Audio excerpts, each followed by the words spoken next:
So one thing you'll need in this lesson is to be able to find a mean. No, you've done this before, but just a real quick review. Say you had the total points from the last 5 U of H football games. So this is both teams' total points. So one game the total was 72, 63, and so on. If I want to find the average of those, you're just going to add up all the points. And once you add up all the points, you're going to divide it by how many there are. So there's 1, 2, 3, 4, 5, and that'll give us the average. Make sure when you do this that you get the total at the top. Remember order of operations. This bar makes it so there's like a parenthesis on the top and the bottom. So I've got to get that total on the top, the 398, and then divide that by 5. If I just type in 72 plus 63 plus 112 plus 84 plus 67 divided by 5, it thinks I want to take 67 and divide it by 5 and then add these other numbers. It doesn't know you want to add first because the calculator is programmed to do order of operations. It'll do the division, 67 divided by 5, before it adds those numbers, and you'll get the complete wrong answer. So make sure you total up that top and then divide by 5, which gives you 79.6.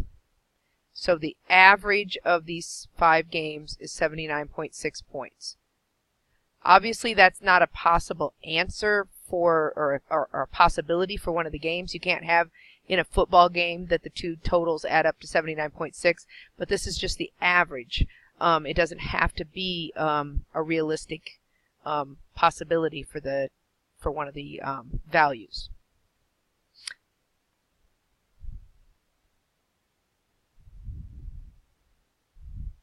So the next thing we're going to briefly review is how to read some numbers off of a pie chart. And so it says in this situation there were 51 students total, and if a student received either an A or a B or a C, that they could move on to the next class. So if it was like a prerequisite for the next class, they had to get an A, B, or C to be able to move on. And so they want to know if that's 51 students, what's the total number that are going to be allowed to move on. So if you have 8% plus 21% plus 45%, that gives you a total of 74%. So we need to know what is 74% of 51 students. Well, that would be the same thing as taking 0.74, transfer that percentage into a decimal, and then of almost always means times in math. So 0.74 times 51 will figure out what 74% of 51 is, and that comes out to be, if you multiply that, I don't think it comes out to be exactly 38. Let me double check that. It comes out to be 37.74. And so they assumed that that meant that that would be 38 students because 37.74 rounds up to 38. So unless there was some rounding error and it's actually 37 students, we'll assume that it's 38 students that got to move on. Then our third and fourth prep skills are finding a probability from a percent change and writing intervals in inequality notation. So on this first one, it says that we're supposed to recall that probability is really the same thing as the percent chance of some event occurring, and the only difference is that probability is typically written as a fraction or a decimal form. So a probability, you can write it as a percentage, but we typically write it as a fraction or a decimal. So if there's a 41% chance that some event will occur, they want us to find the probability of occurring by converting 41% to decimal form. So long story short, they just want us to take 41% and write it as a decimal.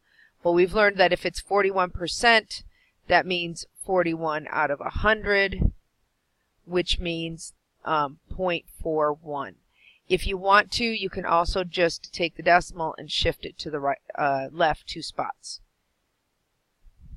And then with the inequality symbols, remember that this means less than and this means greater than. I always tell students, just think of this as like a some sort of greedy animal and it wants to eat the largest thing. So say this is a 7 and this was a 5, then this would be put in here appropriately because it would be opening towards the bigger number of 7. If you wanted to write the 7 on the left, then you'd have to flip this around because 7 is greater than 5. So you don't necessarily have to know how to read these as long as you can remember that it opens to the bigger number. Then once it's in there, you can probably read it correctly because you know, okay, well, this is the bigger number, so 5 is less than 7. Here, 7 is the larger number because it's opening that way, so 7 is larger than 5. So if we wanted to write all the real numbers that are more than -8, then we would say we want all the x's that are greater than -8. If we wanted the set of real numbers that are no more than 5, that means we want them not to be bigger than 5, so we want all the numbers to be these unknown numbers, or the set of numbers to be less than 5, but it could also be equal to, because it says no more than, so it could be equal to 5, just not any bigger. So this little arrow underneath, of course, means that it could be also equal to 5. Here, when we say greater than -8, that means we can't include -8, we have to just be bigger than -8.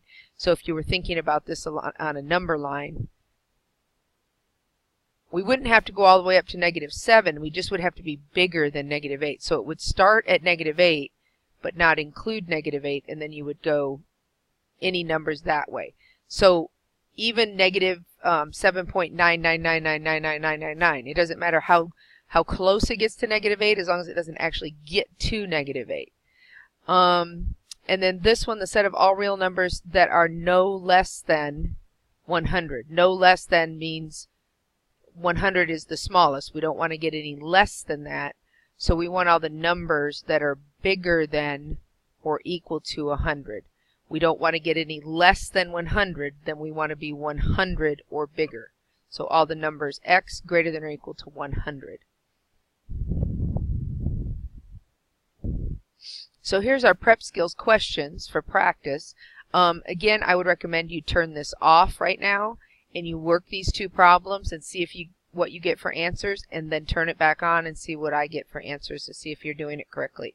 So if so go ahead and pause now and turn it back on when you're done.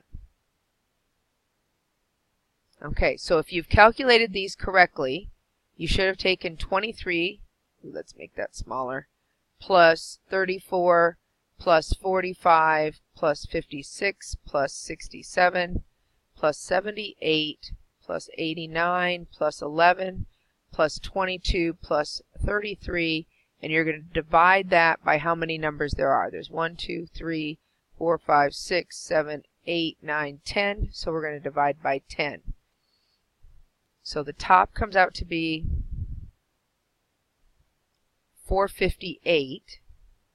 And then when we divide that by 10, we get 45.8 as a average or a mean of those 10 numbers.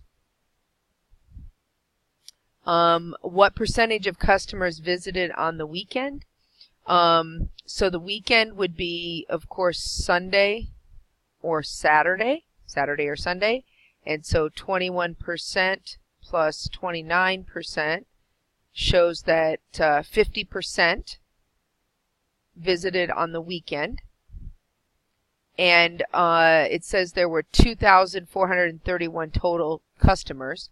So we want to know 50% of 2,431. Now you may recognize already that 50% is half, and you may use that as a way of calculating, but I'm going to go ahead and do it with the percentage since that's what we're working on. So 0.50 times 2431 gets us, it doesn't come out to be a number that you can, that would be viable, and so there's been some rounding in here. So it's either 1,215.5, and so it's likely either 1,215 or 1,216 customers. We're not sure because there's been some rounding here to get the percentages. So we'll just say about 1,216. We'll go ahead and round up since it's a 0.5. And so how many customers visited on a weekday?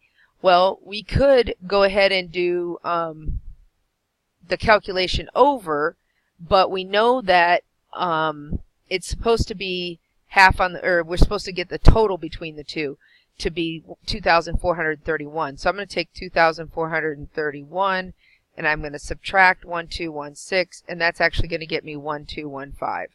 Like I said, we're not sure whether 50% where the rounding error occurred, whether it's actually 1,215 on the weekend and 1,216 during the week, or vice versa.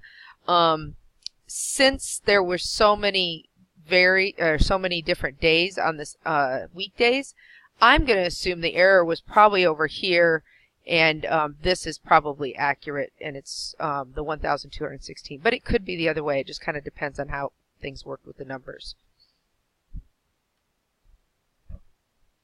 And here's our last 3 questions for the prep skills questions. And again, I would recommend stopping the video right now, working these 3 problems and see what you get, and then turning the video back on. So go ahead and turn it off now and work the problems. And hopefully you've done that, and we'll go through the answers. So our first one here says in an average year there's at least some measurable precipitation on about 42% of the days in Seattle. If you choose a random day, what's the probability of precipitation? Well, this says a random day during the year, so the probability of precipitation would be 42%. But what they're asking us here is to write it as a fraction or a decimal. So 42%, you could say 42 out of 100, which is 21 out of 50. Or if we wanted to write it as a decimal, that'd be 0.42. So they're just reminding us that typically for a probability, we'll write it as a decimal or a fraction. It really is appropriate in most situations to write it as a percentage too. So write a verbal description of each interval as described. This is the set of all numbers that are at least -11 or bigger. And you could have had it worded just a little bit different, but what the idea here is you want to have -11 as your starting point, and you want to include it, and then you want all the numbers that are bigger than that. Here, we want all the numbers, the set of numbers no more than 9, or actually it can't be 9, so we'll say, just for the easiest way to say that would be less than 9. So the set of numbers less than 9. Again, that doesn't have to be 8. That could be 8.99999. It just has to be smaller than 9 itself. And then here we could word that as the set of numbers greater than or larger than or bigger than 143. We don't want to include 143, so we don't want to say that our 143 or bigger. We want to say actually greater than 143. The set of all real numbers that are less than 40, so x is less than 40. The set of all real numbers that are no more than 3.2. So we can include 3.2. It just says we can't be more than that. So we want all the numbers x that are less than or equal to 3.2. No more than. It means it can be 3.2, but no bigger. And then all the numbers that are at least 5, that means they have to be greater than or equal to, because it has to be at least 5. So it doesn't say greater than 5, it says at least 5, so 5 or bigger. And so those are the answers for the A, B, and C here. And now we're going to pick up with the group and the classwork. This section actually starts with a group activity. Here we're given 6 rounds of golf scores for 2 2 women, and in number 1 we're supposed to compute the mean score for each player. So first we'll calculate Brittany's mean. So the mean is when you add up all the scores and divide by how many there are. So for Brittany, we'll take 75 plus 80 plus 72 plus 81 plus 75 plus 77. And then that's 6 scores, so we'll divide that all by 6. And that comes out to about 76.7. Then we'll do the same for G-min. So her mean score will be calculated by taking all of her scores and adding them together. 69 plus 77 plus 71 plus 75 plus 80 plus 83, and then dividing all that by 6, and that comes out to about 75.8. Remember, in golf, the lower the score, the better, so that means that G-min has the better average. In question 2, find the range of scores. So this is the highest score minus the lowest. So for Brittany, that would be her highest, 81, minus her lowest, 72. So 81 minus 72 gives us a range of 9. For G-min, we'll take her highest, 83, minus her lowest, 69, and that gives her a range of 14. So she has a wider range. In 3, which golfer do you think was the better player? That really depends on how you measure better. If you want the player with the single lowest score, that would be G-min. If you want the player with the lower overall average, that would also be G-min.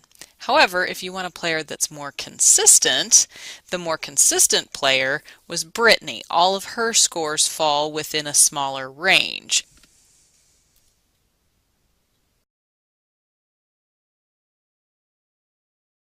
In 4, we're asked to make up 4 exam scores with a mean of 80 and a high score of 100. So there are lots of different ways to go about this. The way I thought about it was, if I want my mean to be 80, that needs to kind of be the middle. So if I am going to have a score of 100, that's 20 more than 80. So to get an average of 80, I need to balance that out with another score that's 20 less than that. So I would need a 60. So 60 and 100 would have an average or a mean of 80. Now I need 2 more scores, and I could think of those kind of the same way. Let's say I picked a 90. Well, then I would need to balance that out with another score on the other side of 80. 90 is 10 more, so I need another one that's 10 less, so that would be 70. So 60, 70, 90, and 100 would work. And that makes the scores pretty spread out. So then in 5, we're going to do the same thing. We still want a mean of 80, but this time the high score is only 84. So we're still looking for an average of 80, a mean of 80 in the middle. So from there, we're only going over to 84 this time. So to keep the mean of 80, I would need to balance that out by going 4 to the left, so 76. And then I need to pick another score, maybe an 82. And then that's 2 above 80, so I'll go 2 below 80 to 78. And you can double check that. That mean will come out to 80. So 76, 78, 82, and 84. And that creates a list of scores that are pretty close together. And so then in number 6, what's the whole point? Well, the whole point is that you can have lots of different combinations that have a mean of 80 and very different things are happening. In question 4, we have a mean of 80, but those scores are very spread out. And in question 5, we have a mean of 80, but the scores are pretty close together. So there's more to the story than just the mean. I also need to know how spread out the numbers are.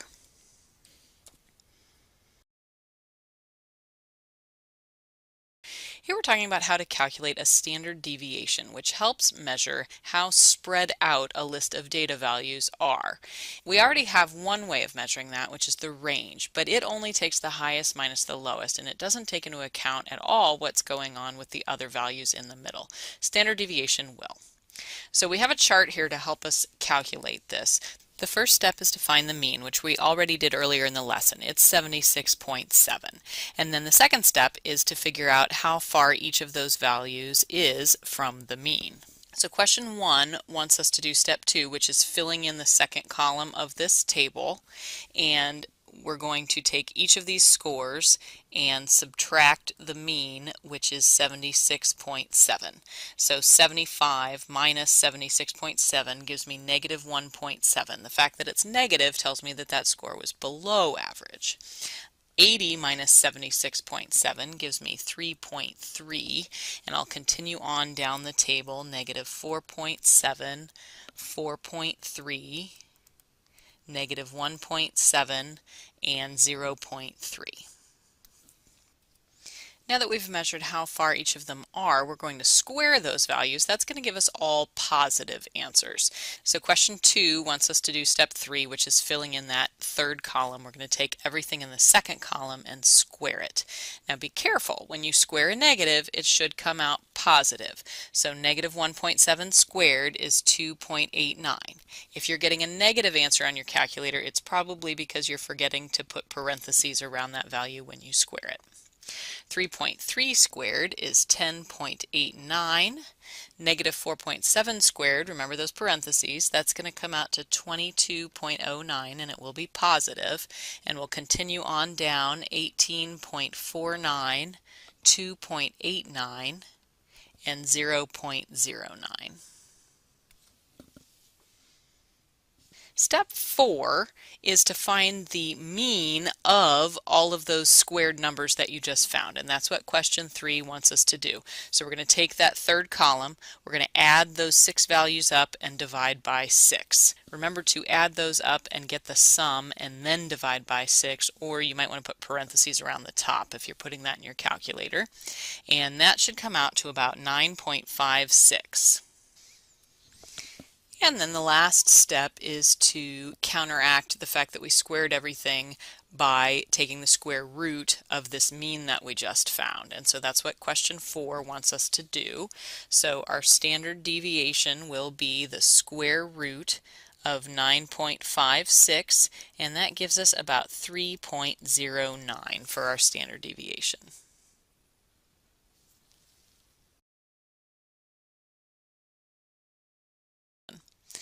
In 5, we're looking at this photograph of maple seed pods that were randomly picked up out of a yard and stacked by height.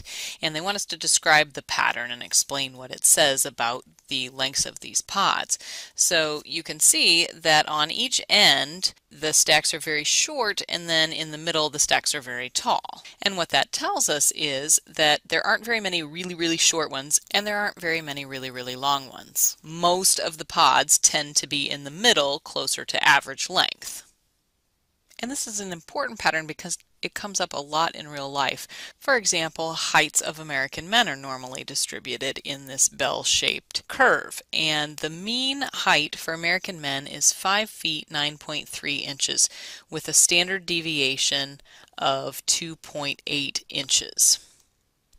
Now, according to what's called the empirical rule, these heights are arranged in a particular way based on the standard deviation so that a certain percentage of people fall into different ranges. And number 6 wants us to use the information we've been given to fill in this empirical rule diagram.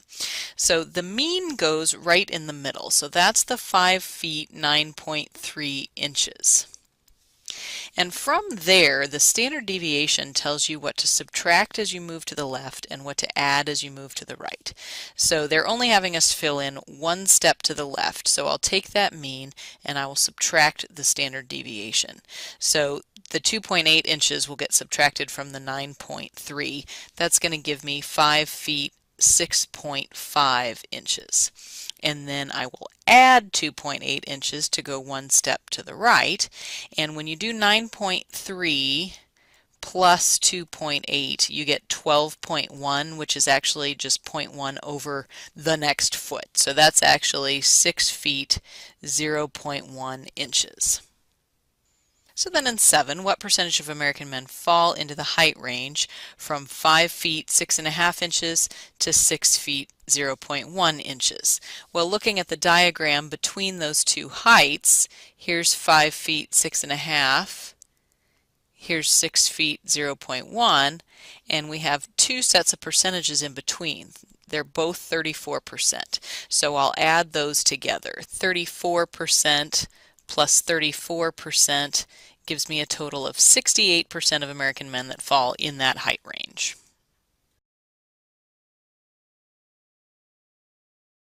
In question 1, we're supposed to find the standard deviation for G-men's golf scores from earlier in the lesson, and we're supposed to do this by hand.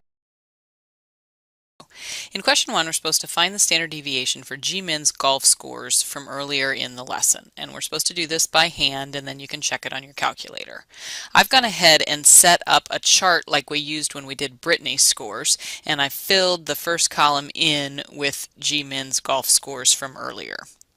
The first step is to find the mean, and we did calculate that earlier in the lesson already, and the mean for her golf scores was 75.8. The next step is to take each of these scores and subtract the mean from it. So for each of these, we'll do the score minus 75.8. So 69 minus 75.8 gives me negative 6.8, and so on. So next I'll get 1.2, and then negative 4.8, negative 0.8, 4.2, and 7.2. And then the next step is to square each of those. Remember, when you're squaring a negative, to put parentheses around it so that you'll get a positive answer. So negative 6.8 squared gives me 46.24. And then 1.2 squared gives me 1.44, and so on. Next I'll get 23.04, 0.64, 17.64, and 51.84. The next step is to find the mean of all of those squares. So I'll add them all up and divide by 6 because that's how many there are. And that comes out to about 23.5. Then the next step to find the standard deviation is to take the square root of that. And the square root of 23.5 is about 4.8, so that's our standard deviation. And I'll use the lowercase sigma symbol to get used to that. So that's our standard deviation. You can double check that on your calculator and you should get the same thing. In number 2, discuss how comparing the two standard deviations can help you decide which of the two golfers is more consistent. Well, first of all, Brittany's standard deviation was 3.09. So if her standard deviation was 3.09 and G-men's is 4.8, Brittany has the lower standard deviation, which means there's less variation in her scores. That makes her the more consistent player.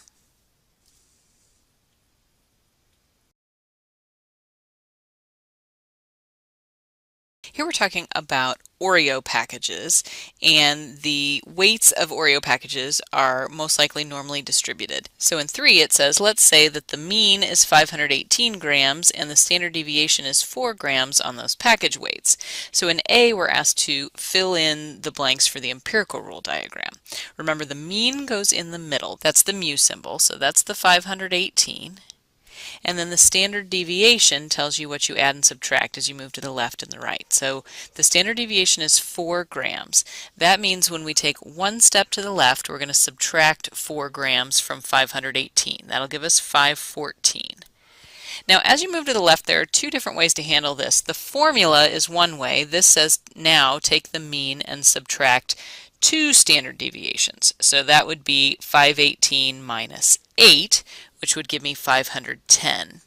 Another way to think about this is just as you move to the left, keep subtracting another standard deviation each time. So 518 minus 4 was 514. Subtract 4 again to get 510. So then as I move to the left, I could subtract 4 again to get 506. Or you could do 518 minus 3 times 4.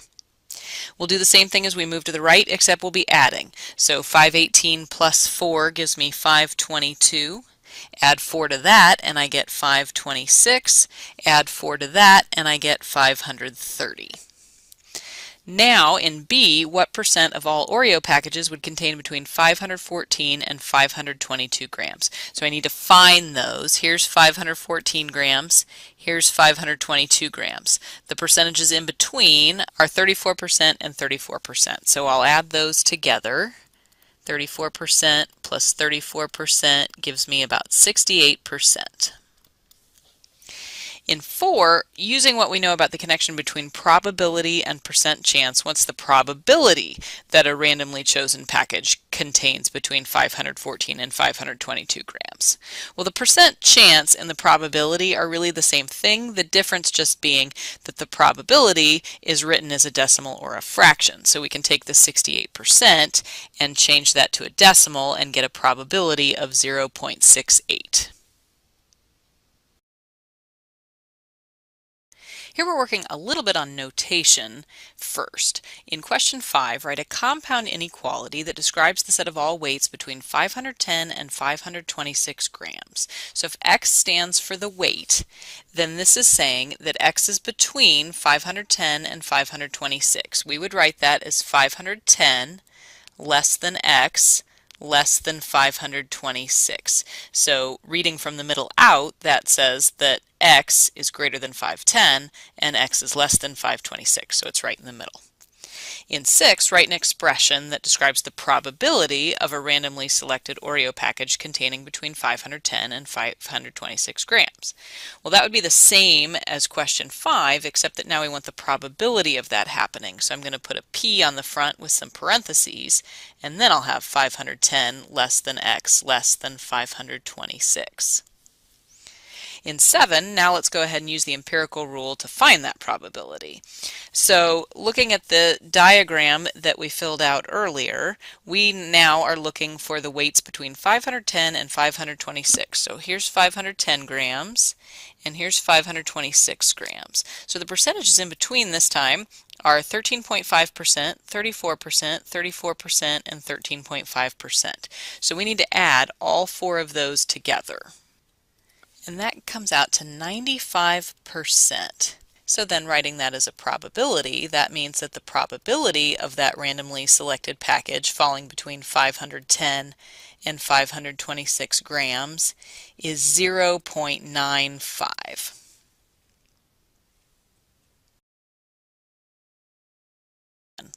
In question 8, write a description of the probability represented by the expression P parentheses x less than 510 close parentheses, where x represents the weight of randomly selected packages of Oreos. So that would be the probability that a randomly selected package of Oreos weighs less than 510 grams. So then in 9 we're asked to find that probability. So 510 grams is right here, and we're looking for the probability that it weighs less than 510 grams, so anything to the left of that. Now the problem is we see a 2.35% there, but we don't actually know what percentage is to the left of 506. We need to take a minute to figure that out. So if I were to add up all of the percentages that are in this diagram already, so 2.35 twice, 13.5 twice, and 34 twice, that would add up to 99.7%. So what's missing? Well, out of 100%, if I subtract 99.7%, that means there's 0.3% missing. However, that 0.3% needs to be split between this portion to the left of 506 and this portion to the right of 530. So I actually need to divide that by 2. So 0.3% divided by 2 gives me 0.15% for each of those wings. So I'm going to fill that in. So that means to find my probability that the package weighs less than 510 grams, I need to add 2.35% and 0.15%, which gives me 2.5%. So writing that as a probability, the probability that that randomly selected package will weigh less than 510 grams is 0.025. So then in 10, based on that answer, if 1,000 Oreo packages are sampled, how many would you expect to have less than 510 grams of cookies?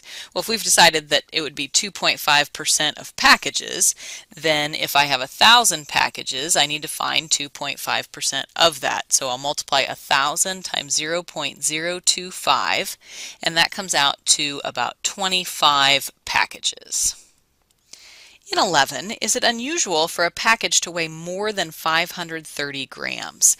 Well, if we look at 530 grams and what percentage would be more than that to the right, that would only be that 0.15%.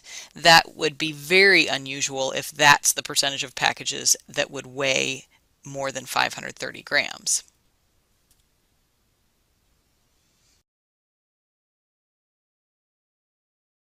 Here we're looking at the same exam scores that we worked with in lesson 2.1. Back there we found the means for each. Now we're going to find the standard deviations. They tell you that you can use whatever method you prefer, so if you would like to do these by hand, feel free, but there are quite a few of them, and so that could take a while. So I would recommend using either a graphing calculator or a spreadsheet. So I went ahead and used my graphing calculator. And this is what I got for each of the exams. So the X bar at the top on each of these is the mean score. And then the sigma X, that's the standard deviation. So exam 1 has a mean score of 77 with a standard deviation of 12.0, and exam 2 has a mean score of 72.7 with a standard deviation of 23.9. So what this tells us is not only did exam 1 have a higher mean score, but the exam scores were also much more consistent. Because it has a smaller standard deviation by quite a bit, that tells us that the scores in exam 1 were less spread out and more of them were close to the mean, whereas with exam 2 you're going to see them more spread out and more of them will be farther away from its mean score.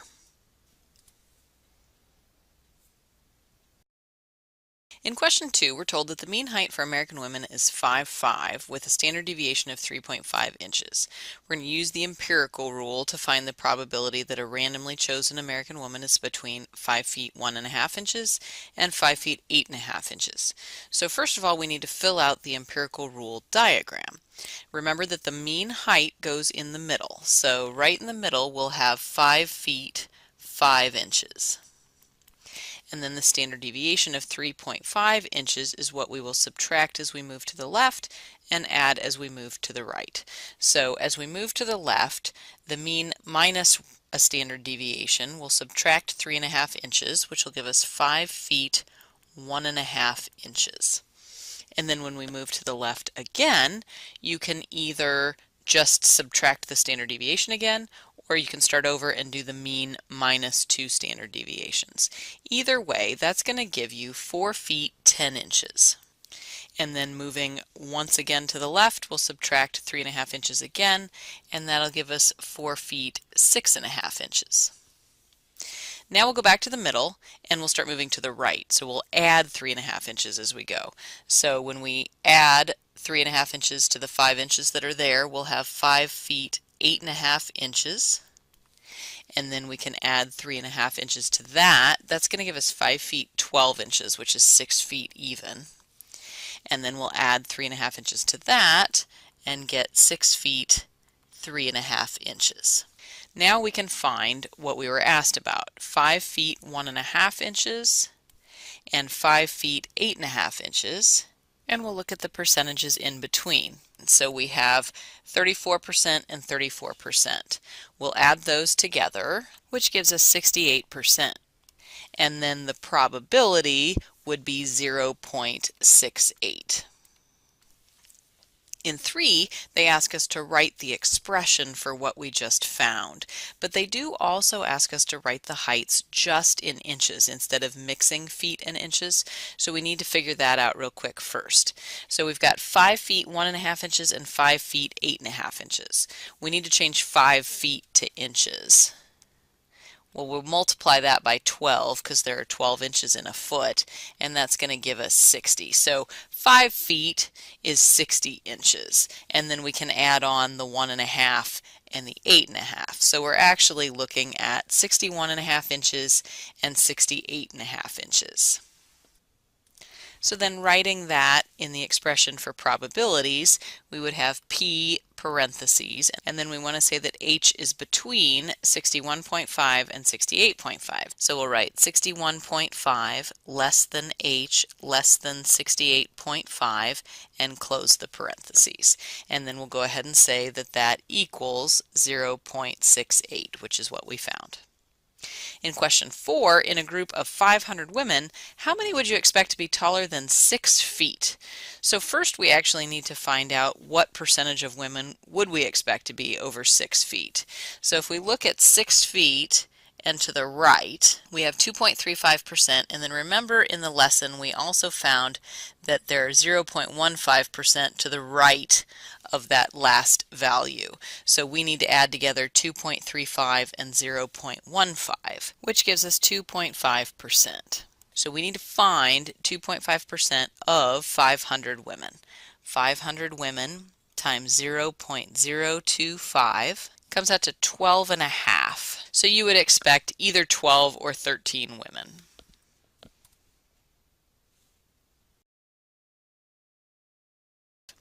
Here we're told that on one campus about 95% of students work between 6 and 12 hours per week, and the number of hours worked is normally distributed, so we can use an empirical rule diagram.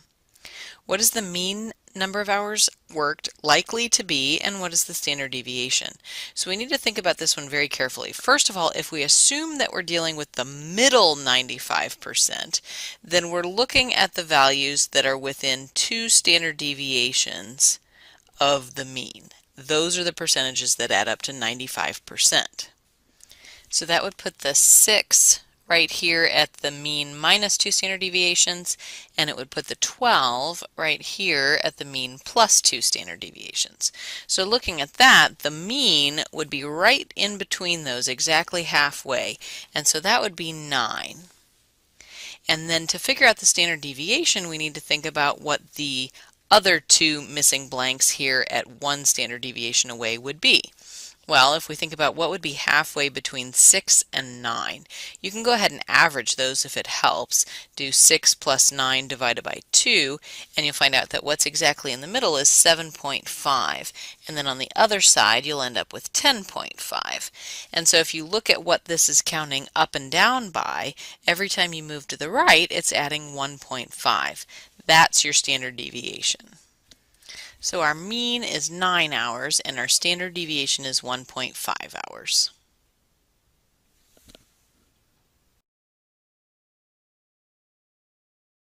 Here we're going to look at some different situations and figure out whether we think that they are likely to be normally distributed.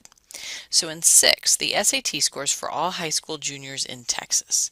Well, SAT scores are actually designed to be normally distributed in the first place. They want most people to get right around the average, and then not very many people to get the very high and low scores. So you would expect that to be the same if you were looking at one particular school. Number 7, the amount of tax revenue taken in by the U.S. government over the last 60 years. I would really not expect that to be normally distributed. You wouldn't expect it to vary with a bunch of them near the middle and not so many on the ends, because there are lots of factors that can adjust tax revenue, but if everything stayed about equal, you would expect it to increase every year just because of inflation. Number 8, the length of daylight hours over the course of a year. I would not expect this one to be normally distributed either, because it's cyclical. You have a lot of long days, but then you also have a lot of short days. So it's distributed fairly evenly. And then in 9, the amount of time it takes all students in a class to finish a given homework assignment without a time limit. This probably would be normally distributed. You'll have most students getting done close to the average amount of time, and then a few students who get done very quickly or take a very long time.